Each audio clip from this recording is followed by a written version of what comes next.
Hello बच्चों, कैसे हैं आप सभी? अच्छे से हैं? चलिए आगे चलते हैं।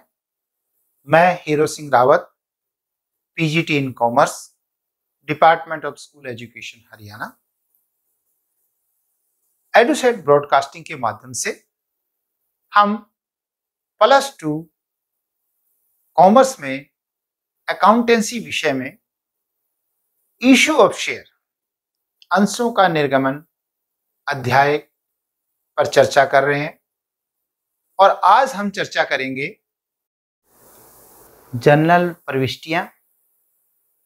जब शेयर्स इशू किए जाते हैं तो क्या जर्नल एंट्रीज होंगी, और दूसरा रहेगा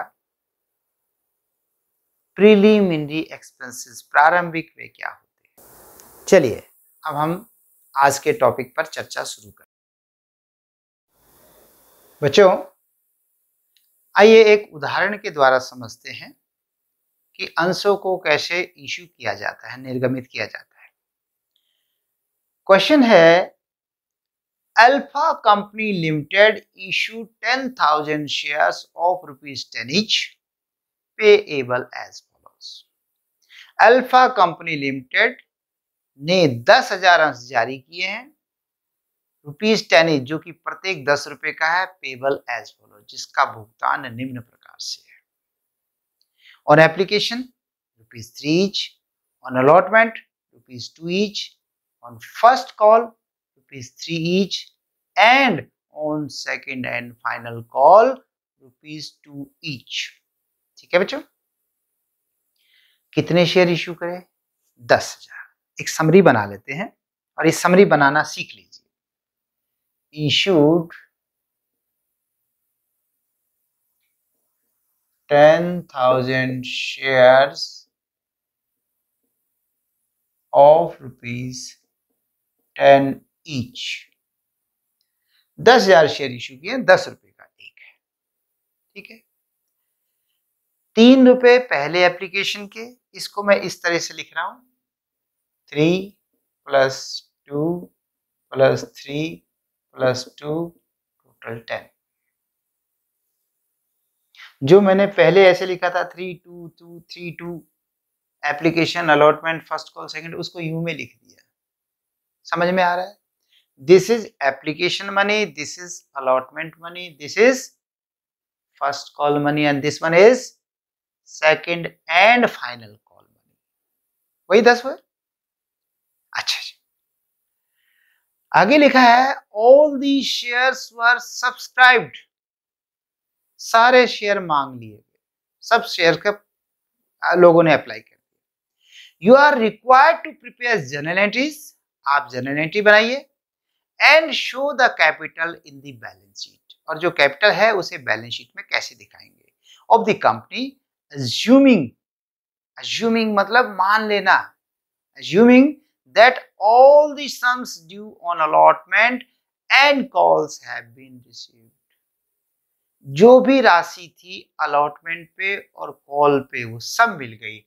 यानी ये तो सभी ने सब्सक्राइब किया और ये राशि भी दे दी, ये भी दे दी, ये भी दे दी, सब ने दे दी, ऐसा कोई व्यक्ति नहीं। बच्चों, अभी से इफ एंड बट्स, किंतु परंतु ना लगाएं।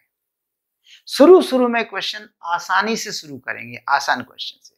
बाद में तो हम करेंगे यदि उसने ना दिया हो तो, उसने एडवांस दे दिया हो तो क्या करेंगे। हाँ, एक काम कर सकते हो, आपके मन में जितने सवाल पैदा होते हैं उनको एक कॉपी में 2-3 पेज की जगह बना लीजिए प्रॉब्लम्स की, वहां पे नोट करते रहिए। और जैसे जैसे हम आगे बढ़ेंगे आपकी सारी प्रॉब्लम सॉल्व हो जाएंगी। जो सॉल्व होते जाए उनको टिक लगाते जाना, जो बाद में बच जाए उसको आप पूछ सकते हैं। ठीक है, चलिए पहला क्वेश्चन मेरा, ये समरी हो गई हमारी। सबसे पहले कौन सा पैसा आएगा? Application money. This one is application money, याद है ना? आएगा तो पैसा आएगा तो क्या एंट्री होगी? क्या आपके हाथ में कैश में आएगा? बिल्कुल नहीं, वो तो बैंकों में जमा होगा। तो पहले बैंक में जमा होगा। अब बैंक रिसीवर है या गिवर है? जब पब्लिक पैसा देगी तो हमारा बैंक अकाउंट रिसीवर हुआ या गिवर हुआ? नेचुरल है, रिसीवर हुआ। तो बैंक रिसीवर है तो बैंक को क्या करेंगे? डेबिट। एंट्री बनेगी बैंक अकाउंट डेबिट, थोड़ा सा इधर बैंक अकाउंट डेबिट। ठीक है, कितना राशि आएगी? क्योंकि 3 रुपए प्रत्येक शेयर पे आएंगे और शेयर्स कितने 10,000। ऐसा तो है ही नहीं कि ना तो कुछ ज्यादा एप्लीकेशन आई ना कम आई, क्योंकि पहला क्वेश्चन है, सिंपल लेके चलेंगे 10 ही मांगे और 10 ही आए, ऐसा होता नहीं है। लेकिन शुरुआत तो ऐसे ही करेंगे ना।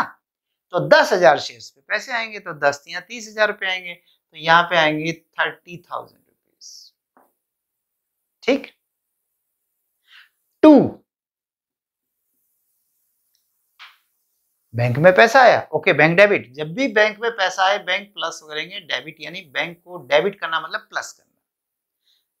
ये प्लस लिखना नहीं है, समझने के लिए, ताकि आपको अभी समझ में आ जाए प्लस। ओके, किस बात का आया है? शेयर कैपिटल का, है कि नहीं? लेकिन शेयर कैपिटल का याद आया कि मैंने कहा हर स्टेप का नाम हमने अलग अलग रखा है, नहीं तो मैं समझ में नहीं आएगा कहाँ है। तो पहला पैसा था एप्लीकेशन मनी, तो यहां लिखेंगे bank account debit to share application account, bank account debit to share application account. अब यहां मनी नहीं लिखेंगे, यहां अकाउंट लिखेंगे। और कितना रुपया आएगा? 30,000। ठीक। नरेशन क्या बनेगी? Share application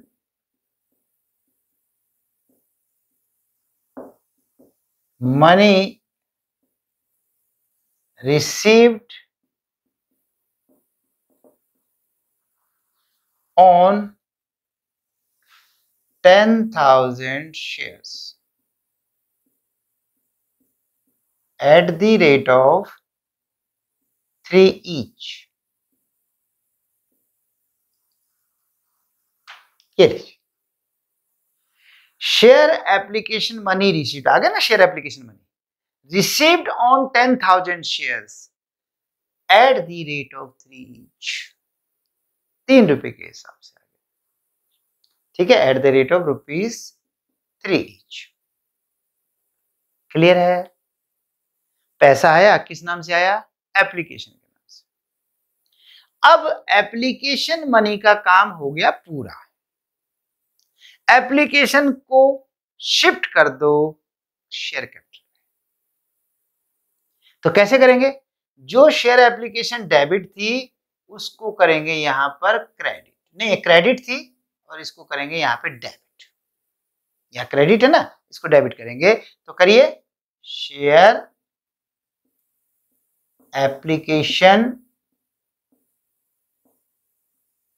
application account debit.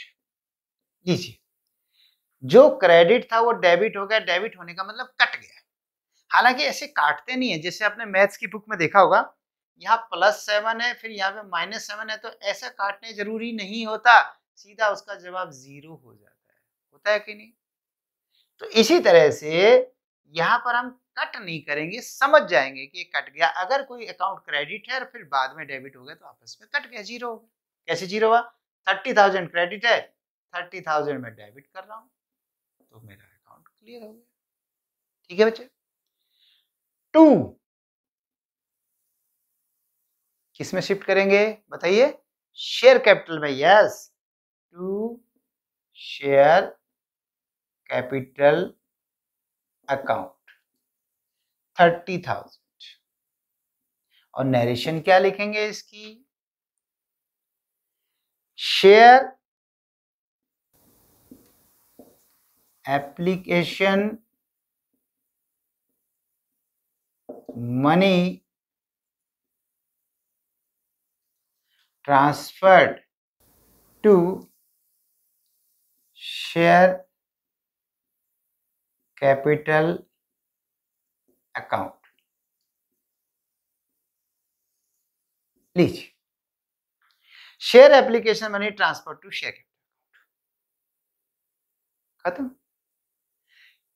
Okay, entry क्या बन गई? वैसे तो दो बनी, लेकिन अगर दोनों का निचोड़ करूं तो क्या बनी? एप्लीकेशन क्रेडिट है, एप्लीकेशन डेबिट है, ये तो कट ही गया। तो कट गया तो क्या बचा? Bank account debit to share capital. एक तरफ बैंक यानी एसेट्स बैंक हो गया इधर को, और दूसरी तरफ आपका शेयर कैपिटल हो गया 30,000। ठीक, अब उसके बाद करेंगे हम नेक्स्ट एंट्री, यानी ये मेरी एंट्री नंबर हुई 1, ये हो गई सेकंड। अब मैं थर्ड एंट्री करूंगा। अब किस बात की करेंगे? फिर थर्ड के बाद हम फोर्थ करेंगे।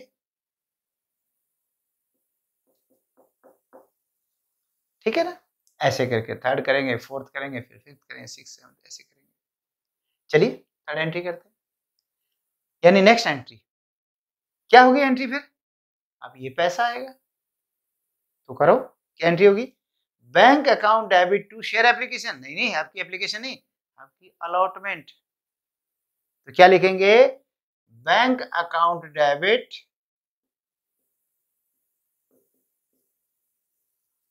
टू शेयर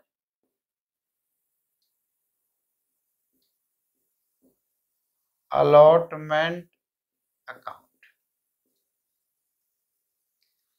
नरेशन बनेगी शेयर अलॉटमेंट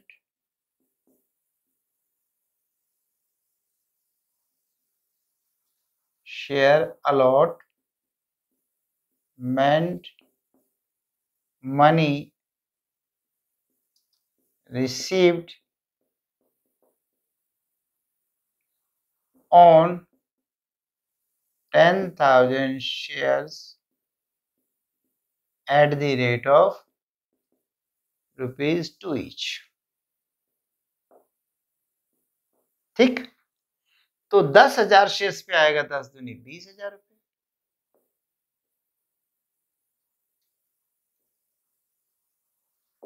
यस बच्चे, क्लियर है?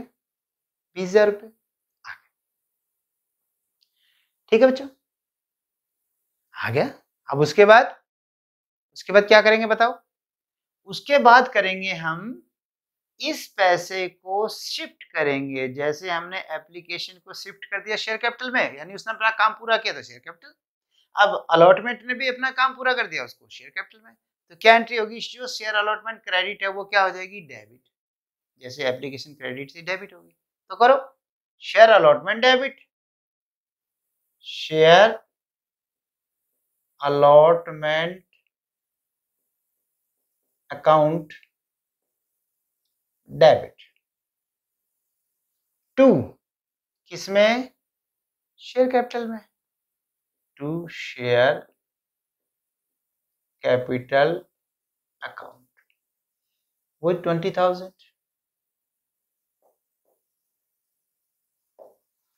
ठीक है बच्चों, क्लियर हुआ? क्या कंफ्यूज हो रहे हैं? क्या कंफ्यूजन है? अच्छा, ठीक कह रहे हो। आप कह रहे हैं कि सर ये एंट्री पहले क्यों नहीं करी, ये बाद में क्यों नहीं करी? यही है ना सवाल आपका? बताता, एक स्कूल है और एडमिशन कब होते हैं? अप्रैल। अप्रैल में प्रिंसिपल से पूछा जाए कि आपके स्कूल में कितने बच्चे होंगे, कितनी फीस आएगी, क्या प्रिंसिपल बता सकते हैं? नहीं, क्योंकि एडमिशन के ऊपर डिपेंड करता है कि कितने बच्चे एडमिशन लेंगे। ज्यादा भी हो सकते हैं, कम भी हो सकते हैं। ये कंपनी 10,000 शेयर इशू करना चाहती है, तो कैसे बताओगे कि कितनी एप्लीकेशन आएंगी? 10 से ज्यादा भी आ सकती है और कम भी आ सकती है और 10 भी आ सकती है। तो अभी हम नहीं कह सकते कितनी एप्लीकेशन आएंगी, हम वेट करेंगे लास्ट डेट का, फिर बैंकों से कंफर्म करेंगे कितने लोगों ने अप्लाई किया है, क्या वो मिनिमम सब्सक्रिप्शन के बराबर या उससे ज़्यादा है कि नहीं है, ये सारी बातें ध्यान करेंगे। तो हमारा पहला क्वेश्चन है 10 के 10। तो पहली बार तो हम वेट करेंगे कि हमारे कितने शेयर होल्डर्स, सॉरी कितने एप्लीकेंट हमारे शेयर्स के लिए अप्लाई करते हैं।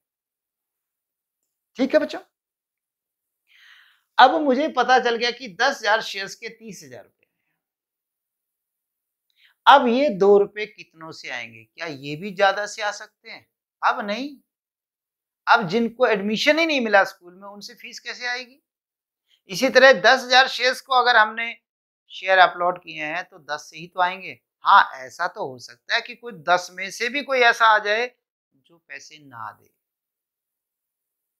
ना दे या लेट करे, ऐसा तो हो सकता है। और मैंने कहा था ना कि अभी किंतु परंतु वाले क्वेश्चन आप अपने लिखते रहिए जो आपको पॉइंट्स आते हैं।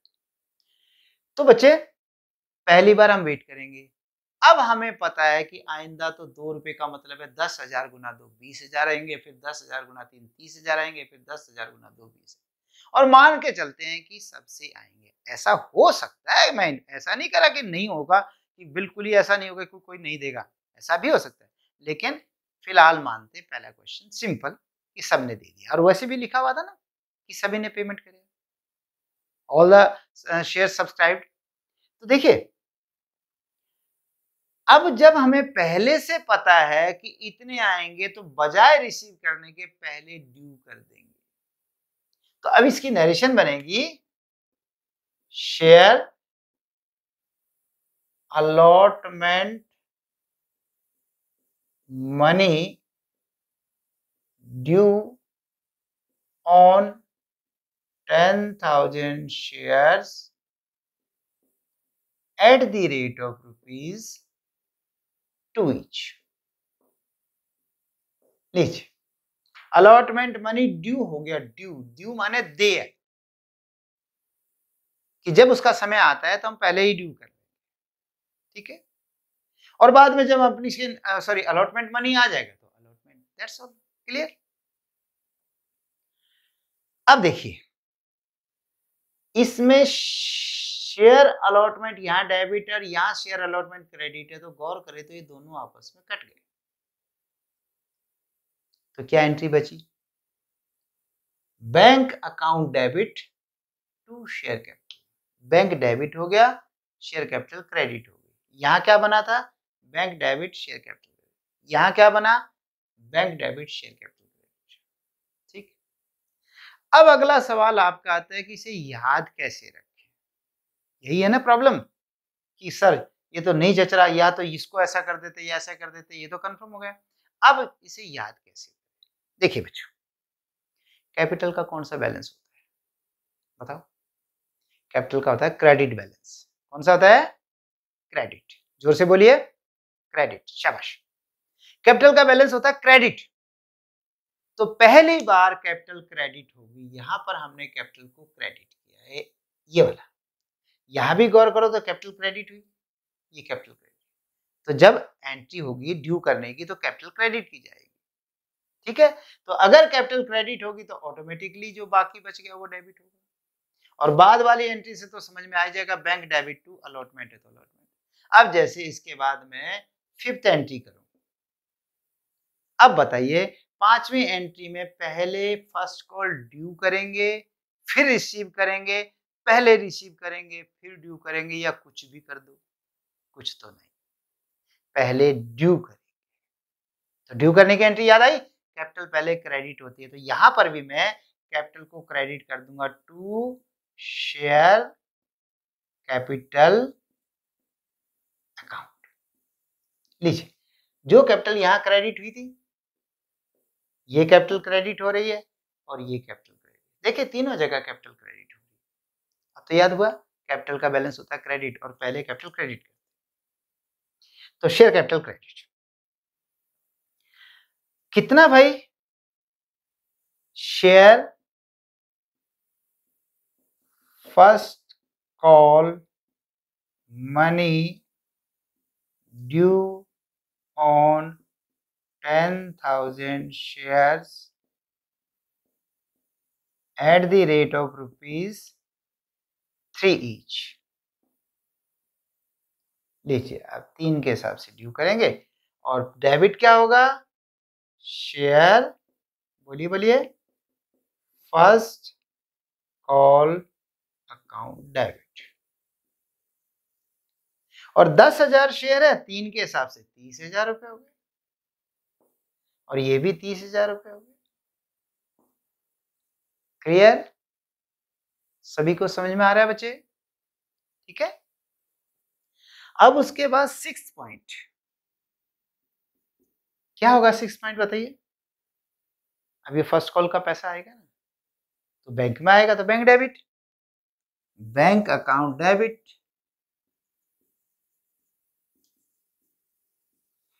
To share first call account. क्या नरेशन छोड़ दूं लिखना? बात बन जाएगी। क्या लिखेंगे? Share first call money received on 10,000 shares at the rate of 3 each. First call money received, तो 10 या 30,000 हो जाएगा बच्चे। और वही बात है, फर्स्ट कॉल से फर्स्ट कॉल कट गई।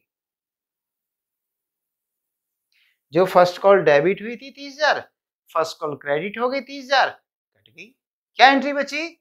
Bank debit to share capital. यहाँ क्या बची? Bank debit to share capital. यहाँ क्या बची? Bank debit to share capital. और इसके बाद अभी इसमें जगह नहीं है, क्या आप एंट्री कर सकते हैं नेक्स्ट एंट्री को, या इसको मैं यहाँ मिटा दूं?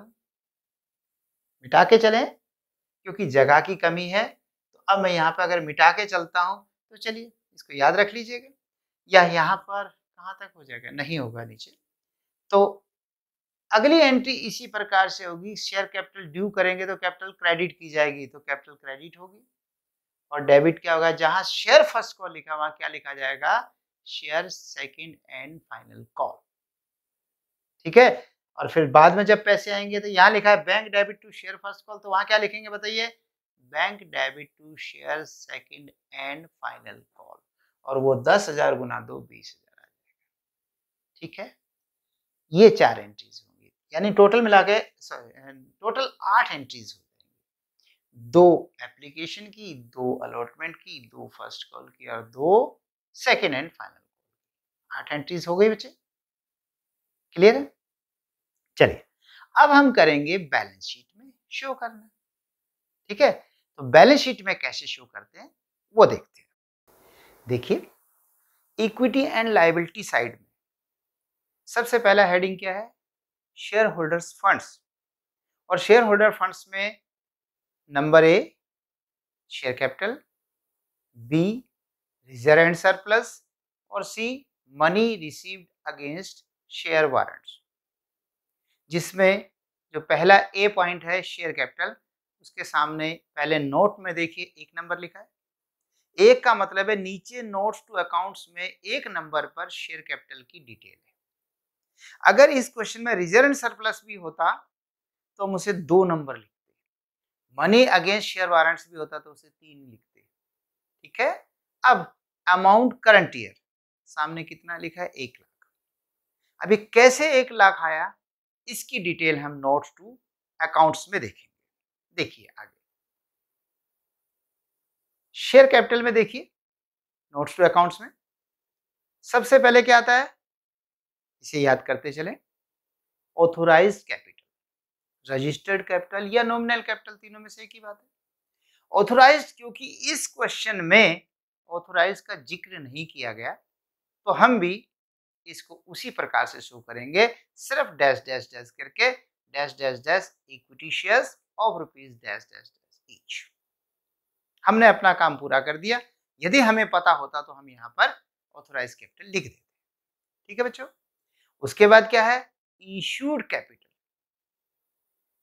इशूड कैपिटल, क्योंकि इस क्वेश्चन में पता है कि हमने 10,000 शेयर्स इशू किए थे, तो लिख दिया 10,000 इक्विटी शेयर्स ऑफ रुपीज, कितने रुपए का एक शेयर है? 10 रुपीज का, 10 ईच।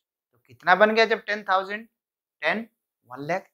और नीचे 2 लाइन लगा दी। इसका मतलब है ये टोटल में नहीं आएगा, ये सिर्फ 100 पीस है। ऑथोराइज कैपिटल होती वो भी 100 पीस होती, इशूड वो भी 100 पीस। अब तीसरे उसके बाद आता है सब्सक्राइब्ड कैपिटल। सब्सक्राइब्ड कैपिटल में 2 पार्ट होते हैं, subscribed and fully paid up capital, यानी सब्सक्राइब भी कर लिया और पूर्णतः पैसा भी आ गया। क्योंकि ये पहला क्वेश्चन है, इसमें हमने ऐसे कोई बात नहीं कही कि किसी ने पैसे नहीं दिए ऐसी कोई कहानी तो नहीं बनी ना, सिंपल, सभी ने पैसा दिया है, तो ये subscribed and fully paid up capital part में आएगा। कितने शेयर्स थे? 10,000। 10,000 equity shares of ₹10 each, total कितना हो गया? 1 लाख। आगे ब्रैकेट में क्या लिखा है? Of the above shares dash dash dash shares are allotted as fully paid up pursuant to a contract without payments being received in cash. तो क्योंकि ये तो है ही नहीं हमारे पास इस वक्त, इस क्वेश्चन में तो ऐसा कुछ नहीं, छोड़ दिया।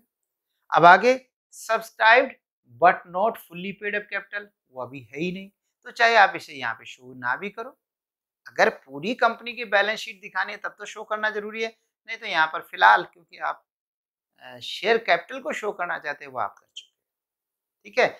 और इसमें सब्सक्राइब में तो कुछ है ही नहीं, बाकी सारा का सारा ब्लैंक चलेगा, ठीक है, ओके। चलिए अब हम नेक्स्ट क्वेश्चन करते हैं। बच्चों नेक्स्ट क्वेश्चन जो है वो हमारा है प्रीमियम से संबंधित। उसको समझने से पहले हम एक बात को जानेंगे, हम शेयर्स को कितने प्रकार से इश्यू कर सकते हैं। देखिए एक जो शेयर है, मान लीजिए 10 रुपीज का है, ओके, कितने का है? 10 रुपए का है। इसे आप 10 रुपए का 10 रुपए में बेच सकते हैं, रही, ठीक है कि नहीं? 10 रुपए का शेयर 10 रुपए में बेच दे, इसे कहते हैं इश्यूड एट पार, सम मूल्य पर। पार मतलब सम मूल्य, सम मूल्य पर निर्गमन। यस, क्लियर हुआ? सम मूल्य पर निर्गमन हो गया पार, यानी जब 10 की चीज 10 में बेचो, या 15 की है तो 15 में बेचो, 20 की है तो 20 में बेचो, तो उसे क्या कहते हैं? सम मूल्य पर।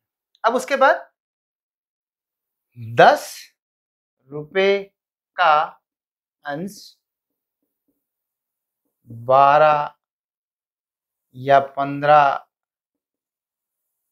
या 18 या 20 50 कुछ भी कहिए, 50 में बेचना।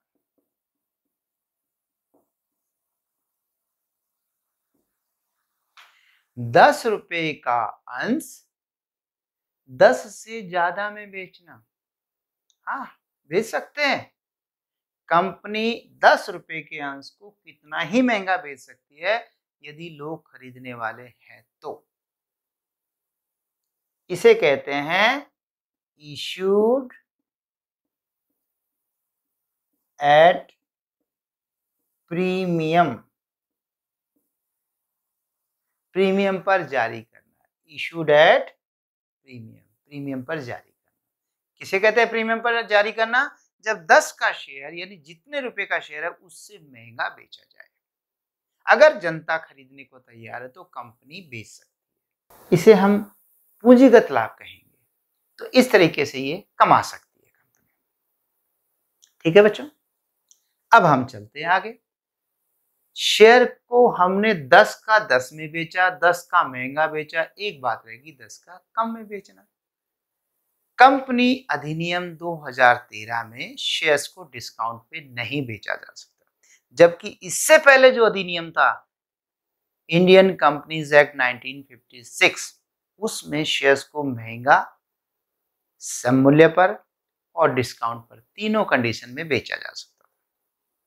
लेकिन इस 2013 एक्ट में आपने पढ़ा था स्वेट इक्विटी शेयर्स, पढ़ा था ना कि स्वेट समतांश जो कर्मचारियों या डायरेक्टर्स इत्यादि संचालकों की मेहनत के बदले उन्हें शेयर्स दिए जाते हैं और वो उन्हें कई बार सस्ते भी दे दिए जाते हैं, तो वहां पर शेयर्स को डिस्काउंट पर बेच सकते हैं। तो अगर सवाल पूछा जाए कि कम डिस्काउंट पे शेयर बेचा जा सकता है तो आप कहेंगे वैसे तो डिस्काउंट पे नहीं बेचा जा सकता है, केवल स्वेट शेयर्स डिस्काउंट पर बेचे जा सकते हैं। क्लियर है? तो हमारे टॉपिक में दो ही चलेंगे, इशूड एट पार और इशूड एट प्रीमियम, या तो 10 का 10 में या 10 का 12। ठीक है बच्चों, चलें आगे। बच्चों अब हम करेंगे प्रीलिमिनरी एक्सपेंसेस, प्रारंभिक व्यय। क्या होता है प्रारंभिक व्यय? कंपनी के प्रारंभ के समय किए गए आवश्यक व्ययों को, जो कंपनी शुरुआत करते हैं तो उस समय कुछ खर्चे लगते हैं बच्चों। प्रारंभिक यानी आवश्यक व्ययों को प्रारंभिक व्यय कहते हैं। कंपनी के शुरुआत के समय जो खर्चे लगते हैं उन्हें हम प्रारंभिक व्यय कहते हैं। इसमें प्राय निम्न व्यय शामिल किए जाते हैं। कौन से? नंबर 1, कंपनी के रजिस्ट्रेशन के लिए विभिन्न प्रलेखों को तैयार करवाने तथा इन्हें छपवाने का व्यय। आपने कंपनी का रजिस्ट्रेशन करवाना है, कंपनी रजिस्ट्रार के पास एप्लीकेशन भेजनी है, तो वो जो डॉक्यूमेंट्स तैयार करने हैं, अब आप समझ सकते हो कि वो डॉक्यूमेंट्स कोई आम आदमी तो भर नहीं सकता, तो कोई जैसे चार्टेड अकाउंटेंट या जिनको बहुत ज़्यादा तजुर्बा हो कंपनियां खोलने का, वो लोग भरेंगे। तो वो फ्री में तो नहीं भरेंगे, वो अपनी सेवाओं के बदले अपने चार्जेस तो लेंगे। तो उनको तैयार करवाना, पहले तो तैयार करवाना और फिर उसको छापवाने का, प्रिंट भी तो करवाना पड़ेगा, टाइप भी तो करवाना पड़ेगा, हैंड रिटन तो जाएगा नहीं। तो वो जो एक्सपेंसेस है वो आपके प्रारंभिक व्यय कहलाते हैं। क्लियर है? अगली बात नंबर 2, इन प्रलेखों पर चुकाई गई स्टाम्प ड्यूटी और रजिस्ट्रेशन की फीस प्रारंभिक व्यय है। क्योंकि इन जो डॉक्यूमेंट्स पर आप जो भी स्टाम्प ड्यूटी दोगे, जहां भी स्टैंप लगेंगे, तो वो जो दोगे और रजिस्ट्रेशन करवाने की जो फीस दोगे वो भी प्रारंभिक व्यय है। ठीक है? तीसरा है कंपनी की प्रारंभिक पुस्तकों की लागत। शुरू में कंपनी को बहुत सारे रजिस्टर्स वगैरह खरीदना पड़ते हैं, है कि नहीं? तो वो जो खर्चा आता है उसे प्रारंभिक शुरू में खरीदते हैं, वो भी आपकी जो है उसकी जो लागत है वो भी आपका प्रारंभिक व्यय कहलाता है। ठीक है बच्चों? फिर आगे है अधिकृत पूंजी। आपने गौर किया था, जो ऑथोराइज कहते थे कितने से खोली जाएगी कंपनी, यानी रजिस्ट्रेशन कितने से होगा, तो जितने से रजिस्ट्रेशन करवाओगे वहां पर बेटे उसकी ड्यूटी चुकानी पड़ती है। उसका भी हमें, उसकी जो कुछ सरकार द्वारा निर्धारित राशि होती है, शुल्क होता है, वो हमें देना पड़ता है। तो अधिकृत पूंजी पर चुकाई जाने वाली ड्यूटी भी प्रारंभिक व्यय है। तभी तो, क्योंकि रजिस्ट्रेशन आप बहुत ज्यादा से करवा दोगे तो आपके फालतू पैसे लगेंगे, तो आप पैसे फालतू ना लगाएं। जितने से कंपनी आप, जितने की कंपनी आप उचित समझते हो कि आज कितना पैसा चाहिए, निकट भविष्य में कितना चाहिए, पूरे जीवन काल में कितना चाहिए, उतने से ही रजिस्ट्रेशन कराएं, क्योंकि इस पर भी तो हमें ड्यूटी देनी होती है, इस पर भी तो शुल्क देना पड़ता है। तो क्यों बिन बात का शुल्क दिया जाए। अब उसके बाद हम चलते हैं, यदि कंपनी का निर्माण, 5वां पॉइंट है, यदि कंपनी का निर्माण किसी चालू व्यवसाय को क्रय करने के लिए किया जाए तो उस चालू व्यवसाय की संपत्तियों तथा दायित्वों का मूल्यांकन करने वाले अकाउंटेंट या मूल्यांकनकर्ता, जिसे वैल्यूअर कहते हैं, उसकी फीस भी प्रारंभिक व्यय है। मतलब हम मान लेते हैं हम एक ऑयल मिल बनाना चाहते हैं, तेल की मिल लगाना चाहते हैं, हमने पैसे भी इकट्ठे कर लिए। इतने में कोई व्यक्ति आया, कहता है सर हमारी तेल मिल ले लो ना आप, क्योंकि हम तो बेचना चाहते हैं, आप लगाना चाहते हो, तो आप हमारी भी तेल मिल ले लीजिए। तो हमने सोचा बात तो ठीक है, विचार तो हमारा यही था कि तेल मिल लगाएंगे, और जब लगी लगाई मिल रही है तो बहुत सारे खर्चे कम हो जाएंगे। हमने कहा चलो बताइए कितने की है। उन्होंने कहा, मान लेते हैं उन्होंने कहा कि 5 करोड़ की है। अब यूं तो है नहीं उन्होंने 5 करोड़ कहा हम उन्हें 5 करोड़ दे देंगे, भाई वो तो अपना रेट बता रहे हैं, हम भी तो देखेंगे। तो हम ये जानना चाहते हैं कि 5 करोड़ की कैसे है, क्योंकि इसमें जमीन भी पाएगी, बिल्डिंग मिलेगी, फर्नीचर मिलेगा, मशीनरी मिलेगी, माल मिलेगा, है ना? ऐसी बहुत सारी चीजें होंगी। तो हम क्या करते हैं, या तो किसी अकाउंटेंट की ड्यूटी लगा देते हैं कि आप इसका हिसाब किताब बनाइए, या वैल्यूअर, जो लोग इस फील्ड में हैं, जो मूल्यांकन करते रहते हैं, उनका तजुर्बा ज़्यादा होता है, हम एक वैल्यूअर को लगा देते हैं कि आप हमें बताइए ये कंपनी मुझे कितने में खरीदने में फायदा है। तो वैल्यूअर कुछ समय लगाएगा, कुछ समय लगाकर उसका कैलकुलेशन करेगा, इसकी ज़मीन इस भाव की होनी चाहिए, बिल्डिंग इस भाव की होनी चाहिए, फर्नीचर इस तरीके का रेट का होना चाहिए, मशीन क्योंकि पुरानी हो चुकी है तो आज नई मशीन इतने की आती है तो इतनी पुरानी होने की वजह से ये इतने की होनी चाहिए। इस तरीके से वैल्यूअर हमें बताता है कि सर ये 4,50,00,000 रुपए की ठीक है। देखिए, उन्होंने कहा था 5 करोड़, मेरे वैल्यूअर ने कहा 4,50,00,000। अब क्लियर हुआ ना? मुझे 50,00,000 का फायदा दे रहा है। अब हम जाके डील कर सकते हैं, भाई हम तो आपका बिजनेस 4,50,00,000 में खरीदेंगे। नहीं सर नहीं, बहुत कम है। ओके, हम तो 4,50 से ऊपर नहीं देंगे। सर आप कैसे कह रहे हो, मैं तो 5 करोड़ का बिजनेस आप 4.5 करोड़ कैसे कह रहे हो? ये लो, वो पूरी डिटेल हम दे देते हैं, ये हम बिल्डिंग इतने की मान रहे हैं, जमीन इतने की। इस तरीके से बच्चे हम उनके सामने जब पूरी डिटेल दे देते तो वो भी समझ जाते हैं कि ये पूरी स्टडी करके आए। तो बच्चे, अगर एक वैल्यूअर ने मेरे 50 लाख रुपए कम करवा दिए तो वैल्यूअर को भी तो मैं कुछ फीस दूंगा, जो भी उसकी बनेगी, 1,00,000 2,00,000 जो भी बनेगी, तो वो जो वैल्यूअर को पेमेंट होगा या अकाउंटेंट को पेमेंट होगा उसे भी प्रारंभिक व्यय कहते हैं। क्लियर हो गया कि यदि चालू व्यवसाय को खरीदा जाए तो उसके मूल्यांकन के लिए जो वैल्यूअर नियुक्त किया जाए या अकाउंटेंट नियुक्त किया जाए, उसका भुगतान, उसकी फीस भी प्रारंभिक व्यय होगी। इस तरह से ये कुछ पॉइंट थे जो कि आपके प्रारंभिक व्यय को बताते हैं। ठीक है बच्चे?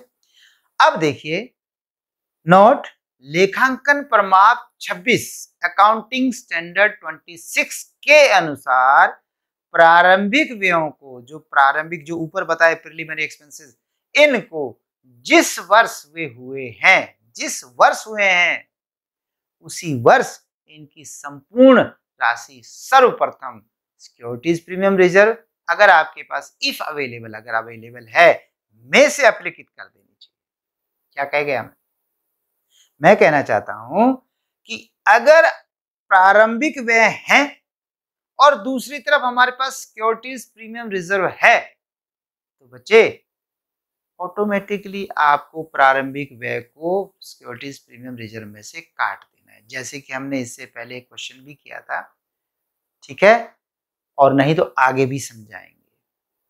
ओके, तो इसको हम राइट ऑफ कर देंगे। और by the way, securities premium reserve हो कम और दूसरी तरफ हमारे एक्सपेंसेस जो ये प्रीलिमिनरी एक्सपेंस ये हो ज्यादा। जैसे उदाहरण लेते हैं, हमारे प्रारंभिक खर्चे हो गए 70,000 और हमारे पास सिक्योरिटीज प्रीमियम रिजर्व पड़ा है 50,000, तो 50,000 तो काट लो, 20,000 बच गए। अब क्या करें, तो इस 20,000 को प्रॉफिट एंड लॉस अकाउंट में इसी साल डाल देंगे, यानी आगे नहीं ले जाएंगे। जबकि पुराने अधिनियम में ऐसा नहीं था। पुराने अधिनियम में जो वर्ष ये खर्चा होता था, इसे अगले कुछ वर्षों में राइट ऑफ करते थे, विशेषकर खासकर जैसे 10 साल में आमतौर पर इस तरह से चलता था। ठीक है, लेकिन अब नए प्रावधानों के अनुसार हमें ये प्रारंभिक खर्चा पहले वर्ष में ही समाप्त कर देना है। तो ये आपको याद रखना है जब आप क्वेश्चन करें कि अगर आपके प्रीलिमिनरी एक्सपेंसेस हैं, दूसरी तरफ सिक्योरिटीज प्रीमियम है, तो आप उसमें से उसे एडजस्ट कर दीजिए।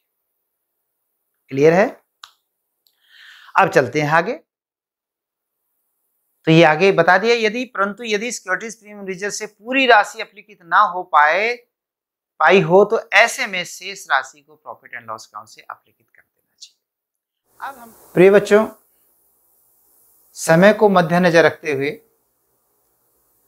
हम इस लेक्चर को यहीं पर रोक रहे हैं और इससे आगे अगले लेक्चर में चर्चा की जाएगी। तब तक के लिए बाय बाय, टेक केयर।